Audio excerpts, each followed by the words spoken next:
बहुत अच्छा महसूस कर रही हूँ। देखिए, हम भगवान को चुने, सहन होता है, समझ में भी आता है, लेकिन भगवान ने हमारे भारत के प्रधानमंत्री को चुना, ये बहुत बड़ी बात है। मोदी जी को चुना, ये बहुत बड़ी बात है कि 1993 के संघर्ष से 2024 में अब जाकर के जो आस्था थी, जो विश्वास था, जो सपना था, वो पूरा होने जा रहा है। राम राज होने जा रहा है और अब तो राम जी वहां पर आ भी चुके हैं, विराजमान हो भी चुके हैं। मुझे ऐसा लगता है कि ये बहुत पहले हो जाना चाहिए था। सनातनियों को उनका हक बहुत देर से मिला है, बहुत देर से मिला है। आज अगर मेरी माँ को या मेरी नानी को, मेरी दादी को अगर कोई मक्का मुअज़्ज़मा जाने से रोक रहा होता तो मुझे कैसा लगता, मुझे कितना बुरा लगता कि नहीं आप मदीना नहीं जा सकती हैं, नहीं आप मक्का नहीं जा सकती हैं, आपको नहीं जाने देंगे, तो मुझे बुरा लगता ना।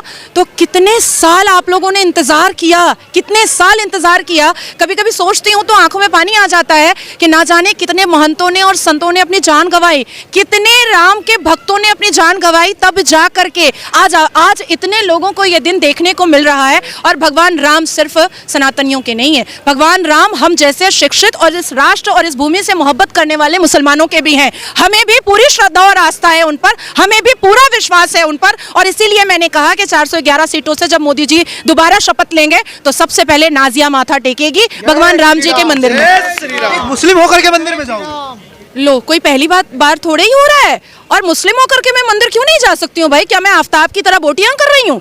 क्या मैं नासिर खान की तरह बलात्कार कर रही हूँ? या अवैसी की तरह भारत के माहौल को भड़काऊ भाषण दे करके खराब कर रही हूँ? या लैंड माफिया खोल करके बैठी हूँ वक्फ बोर्ड की तरह? या हलाल सर्टिफिकेट की तरह जाली धंधा कर रही हूँ? या हलाला के नाम पर प्रोस्टिट्यूशन करवा रही हूँ? मैं तो ऐसा कुछ नहीं कर रही हूँ। मैं तो आस्था और विश्वास की जगह पर आ रही हूँ, एक पाक जगह पर आ रही हूँ, एक पवित्र जगह पर आ रही हूँ। मैंने क्या गलत किया? मैंने कुछ भी गलत नहीं किया। नहीं लगता मैं वैसे बोलते हुए कहीं फतवा ना जारी हो जाए? फतवा जारी होगा तो भारत में जितने कोर्ट है उसी में चप्पल घिसवा दूंगी। बहुत बढ़िया, जय श्री राम। अगर एक मुस्लिम महिला हिंदू के भजन को गा देती है तो उसके लिए फतवा जारी हो जाता है और आप खुलकर बोल रही हैं। हाँ, मैं तो खुलकर बोलूंगी, एकदम खुलकर बोलूंगी, काहे नहीं बोलूंगी? कौन रोक सकता है मुझे? अवैसी साहब के पास, मदनी साहब के पास, बर्क साहब के पास बहुत बड़ा फ्रीडम ऑफ स्पीच है। आर्टिकल 19, 14, 21, 22, 29 मेरे लिए नहीं है। काहे नहीं होगा मेरे लिए? मेरे लिए नहीं होगा। बहुत बढ़िया, हम भी फ्रीडम ऑफ स्पीच पे बात करेंगे, फ्रीडम ऑफ स्पीच पे बात एकदम। और मैंने तो संविधान पढ़ा हुआ है। अवैसी अगर बैरिस्टर है तो नाजिया कोई जाहिल अनपढ़ तो नहीं है कि वो समझा देंगे भाई मेरा फ्रीडम ऑफ रिलीजन है, मेरा फ्रीडम ऑफ स्पीच है। तो मेरा कहाँ चला गया? मेरा कहाँ चला गया? मैं जाकर के सीरिया में ढूंढूं क्या अपना फ्रीडम ऑफ स्पीच? मैं सीरिया में ढूंढूंगी क्या? बहुत बढ़िया, बहुत बढ़िया। फ्रीडम ऑफ स्पीच की बात कर रहे हैं तो बात भाईचारे की करिए ना। ये तो कहीं ना कहीं बोल रहे हैं कि धर्म के नाम पर, मंदिर मस्जिद के नाम पर बार बार माहौल खराब होता रहा है। चलिए भाईचारे की बात करते हैं। ज्ञानवापी दे दो बिना लड़े। बहुत बढ़िया, भाईचारे की बात करते हैं, भाईचारे की बात करते हैं ना। सनातनी बेटी श्रद्धा की बोटियां करके आफ्ताब को फिर ससुराल भेज दिया गया जेल। हमारे और आपके टैक्स के पैसे पे उसको दामाद बना करके रखा गया है जेल के अंदर। कटवा दो, औजार बना दो नामर्द, क्योंकि इस्लाम तो यही कहता है, इस्लाम तो यही कहता है ना कि बलात्कारियों को नामर्द बना दिया जाए। सऊदिया का कानून भी यही कहता है और हमारे अल कुरान 30 पारा भी यही कहता है कि अगर कोई भी मुसलमान मर्द ज़िना करता है तो उसको नामर्द बनाया जाए। बनाओ, मैं लिस्ट दे देती हूँ बलात्कारियों का, मुसलमान बलात्कारियों का।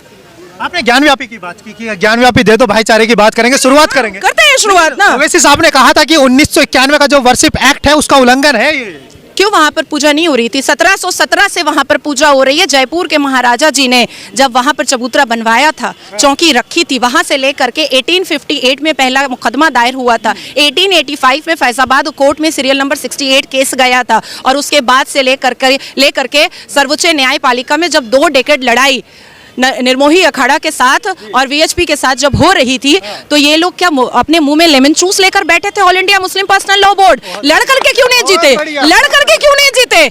सबूतों के आधार पर क्यों नहीं जीते? जब आचार्य जी ने 441 वेदों और ग्रंथों के सबूत रखे थे मुसलमान जज के सामने, तब उसको क्यों नहीं काट पाए? अरे भाई, लीगल भी आप जीते हैं, धार्मिक भी आप जीते हैं और इमोशनली भी आप जीते हैं। तीनों आधार पर आपकी जीत हुई है। तो अब इसमें क्या हम लोग क्या बोल सकते हैं? और अवैसी साहब जो बोल रहे हैं वो अपना टीआरपी बनाने के लिए, माहौल गर्म करने के लिए ये सब बोलते रहता है। खुद बैरिस्टर है, 5 मुसलमान भी बैरिस्टर नहीं बना पाया, 5 मुसलमान भी बैरिस्टर नहीं बना पाया। लेकिन मैम एक तरफ जहां राम के नाम पर राजनीति तो दशकों से होती आई, लेकिन अब सीधा सीधा आरोप लग रहा है कि बीजेपी जो है एक पॉलिटिकल इवेंट ऑर्गेनाइज कर रही है, ये कोई आस्था वास्ता का प्रोग्राम नहीं है। तो फिर अवैसी भी नमाज बिछा करके नमाज जो है अपने सियासत के फायदे के लिए ही पढ़ता होगा, उसी के लिए पढ़ता होगा। धार्मिक अगर किसी के धर्म को हम उंगलियां उठाएंगे तो हमारे धर्म पर भी तो उंगलियां उठेंगी ना। आप लोग बहुत शरीफ आदमी लोग हो, सनातनी बहुत टॉलरेंस है, बड़ा बर्दाश्त है आप लोगों के अंदर। ऐसा इसलिए बताया जाता है।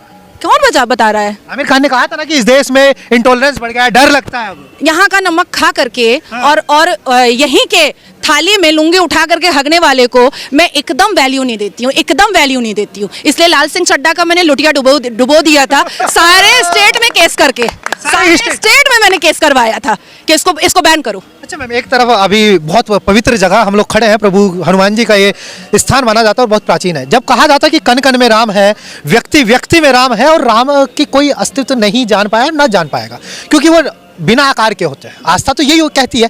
तो फिर जब रोम रोम में राम है तो इतना पैसा लगा करके एक भव्य मंदिर बनाने की क्या आवश्यकता थी? लोग कह रहे हैं कि एक अच्छा हॉस्पिटल बन जाता राम के नाम पर, एक अच्छा विश्वविद्यालय बन जाता, तो लोगों के लिए फायदा होता ना। कौन सी मस्जिद जो है वो हॉस्पिटल और यूनिवर्सिटी खोल रही है? कोई मस्जिद खोली है क्या? नहीं। तो कहीं से तो शुरुआत करनी पड़ेगी। नहीं, सारी मंदिरें सरकार को टैक्स दे रही हैं, सारी मंदिरें यूनिवर्सिटी खोल रही है, कैंसर हॉस्पिटल खोल रही है, गुरुकुल खोल रही है। मंदिरें तो बहुत पार्टिसिपेट कर रही हैं, बहुत, और अपने पैसे से पार्टिसिपेट कर रही हैं। और राहुल बाबा के अब्बा जान ने बनवा दिया क्या मंदिर? अब्बा जान या पापा? अब्बा जान पापा। अरे कश्मीरी पंडित है। नहीं, उनके घर में उनके कौन है कश्मीरी पंडित? राहुल गांधी नहीं, खानदानी मुसलमान है। हाँ देखिए अंकल जी एकदम सही कहे हैं। 1954 तेरे को मानने सुनिए 1949 में अजमेर शरीफ गए थे नेहरू साहब। नेहरू मामू बनाए हैं हम लोग सबको, आप लोगों को कुछ ज्यादा ही बनाए हैं। चाचा वो है नहीं, वो मामू बनाए हैं आप लोग सबको।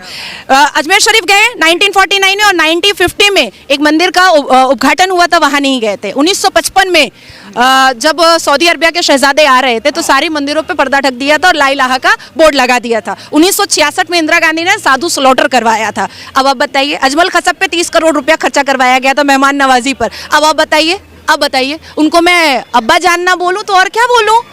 अगर मुसलमानों से भी इतनी मोहब्बत होती ना तो कभी भी शाबानो सायराबानो को कलपता रोता तड़पता नहीं छोड़ते, कभी नहीं छोड़ते। तो वो तो कह रहे हैं कि हम भाईचारे की बात करते हैं, देश की एकता की बात करते हैं, अखंडता की बात करते हैं, और जबकि दो भाई एक दूसरे की शक्ल नहीं देख पाते हैं। मेनका गांधी और सोनिया गांधी भी एक दूसरे की शक्ल नहीं देखती है, वरुण गांधी और राहुल गांधी भी एक दूसरे की शक्ल नहीं देखते हैं। और भाईचारा, कौन सा भाईचारा भाई? निकले तो है भारत जोड़ो न्याय यात्रा पर, लोगों को न्याय दिलाने। पश्चाताप यात्रा है, पश्चाताप यात्रा। क्योंकि जिनके पूर्वजों ने और बाप दादा ने, अब्बा जान ने सबसे ज्यादा अन्याय किया है, उसी की माफी के लिए यात्रा निकाल रहे हैं। और मैं और एक बात बता देती हूँ, 4000 किलोमीटर चले थे चवन्नी अठन्नी एक्ट्रेस को लेकर के, उसके बाद धीरज शाहू को लेकर के जो गड्डियों का साम्राज्य था, उसके बाद कन्हैया को लेकर के जो हिंदुस्तान तेरे टुकड़े होंगे इंशाल्लाह इंशाल्लाह का नारा लगाता था। क्या पाली है? 3 राज मिला ना और तीन राज में क्या हुआ? मुंह के बल गिरे हैं। ठीक है, अब उनको थोड़ा और यात्रा करने दीजिए। इस बार एकदम पत्ता साफ, कांग्रेस मुक्त भारत हो जाएगा कांग्रेस एकदम। और इसी प्राचीन हनुमान मंदिर को साक्षी मान करके मैं आपसे कहती हूँ कि पूरे अंगनाई में मैं दिया जलाऊंगी, पूरे अंगनाई में। चलिए आप तो जला लेंगे, लेकिन जो और अन्य मुस्लिम भाई हैं, जो मुस्लिम समुदाय के लोग हैं, उन्हें क्या करना चाहिए? देखिए, मैं किसी का ठेका लेकर के नहीं बैठी हूँ। मेरी बहनें, जो मुसलमान बहनें, आज देखिए मैं सुबह में न्यूज़ पे थी, मुजफ्फरनगर की बहनें जो हैं वो हाथ में मेहंदी लगवा रही हैं श्री राम भगवान जी का।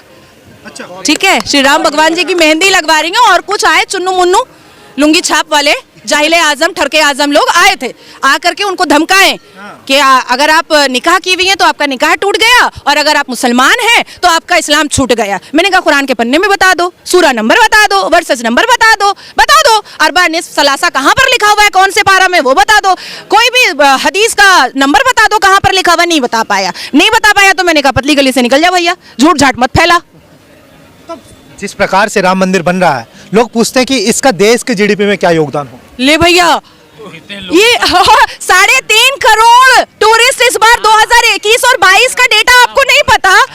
नेहरू से लेकर के, राजीव गांधी से लेकर के, सोनिया के आंचल से जो मौन व्रत की सरकार निकली थी, तब जीडीपी कितना था पता है? 3%। 3% था और आज कितना है? 7.9% है। और कल का डेटा देखिए, हम लोग फिर डिफेंस में चौथे पोजीशन पर। एक आलू बम फोड़ने से पहले भी ना लोगों का दिल फटने लगता है कि नहीं अब नहीं फोड़ेंगे, नहीं अब नहीं फोड़ेंगे। तो उन लोगों को क्या जवाब देंगे या संदेश देना चाहेंगे कि जहां से कहीं ना कहीं ये बात उठ के आई थी जब हम एक बार ग्राउंड पे थे कि अभी तुम्हारी बीजेपी की सरकार है तो मंदिर बन गया, जब हमारी आएगी तो तख्ता पलट कर देंगे, और मंदिर भी वहां से हटा दिया। ये जो यहाँ पर आपको दिख रहे हैं ना, ये जो यहाँ पर आपको दिख रहे हैं ना, ये अब कांग्रेस का जमाना नहीं है। 82.7% लोगों को चीर करके अगर राम मंदिर औकात है 14% को तोड़ने की तो तोड़ के दिखाए, तोड़ के दिखाए इसे, दिखाए खाली दिखाए। सबसे आगे नाजिया इलाही खान खड़ी रहेगी। हमारा कुरान कहता है लकुम दीनकुम वलिय दीन, आप अपने धर्म की इज्जत करो और दूसरों को उसके धर्म की इज्जत करने दो। और मैं अपने आप को और मुसलमान अपने आप को इस अथॉरिटी की पोजीशन में लेकर आना छोड़ दें। कितने % मुसलमान?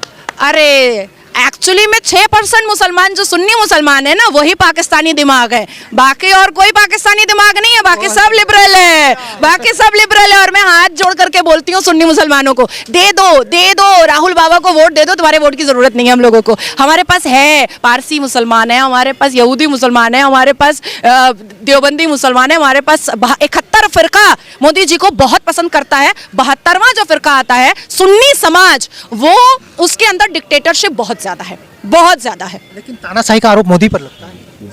कोई एक बात बताइए, क्यों 33% वुमेन रिजर्वेशन बिल पास कराना तानाशाही होता है? 3 तलाक से मुसलमान बेटियों को रिस्पेक्ट दिलवाना, 3 तलाक बैन करके ये तानाशाही होती है क्या? देश की जीडीपी बढ़वाना ये तानाशाही होती है क्या? मालदीव्स को 3 फोटोग्राफ से उसकी औकात याद दिलाना ये तानाशाही होती है क्या? पीओके में 24 सीटें के बारे में बात करना पार्लियामेंट के अंदर ये तानाशाही होती है क्या? पाकिस्तान के आतंकवादियों के आंख में आंख मिला करके ये कहना कि तुम घुसो कब्रिस्तान यहीं खोद देंगे, ये तानाशाही होती है। चीन पर क्यों चुप हो जाते हैं? चीन पर कौन चुप है? चीन पे तो पाकिस्तान चुप है, क्योंकि चीन पाकिस्तान का आका है। तो मैम चीन भी तो अरुणाचल प्रदेश में घुस रहा है। राहुल गांधी आरोप लगाते कि विदेश मंत्रालय सही आंकड़े नहीं देता। देखिए कहीं राहुल गांधी तो नहीं घुसा रहा अपने पॉकेट में रख रख करके, क्योंकि काफी प्रूफ मेरे पास है, काफी प्रूफ मेरे पास है। प्रूफ है, वक्त आने पर निकालूंगी ना।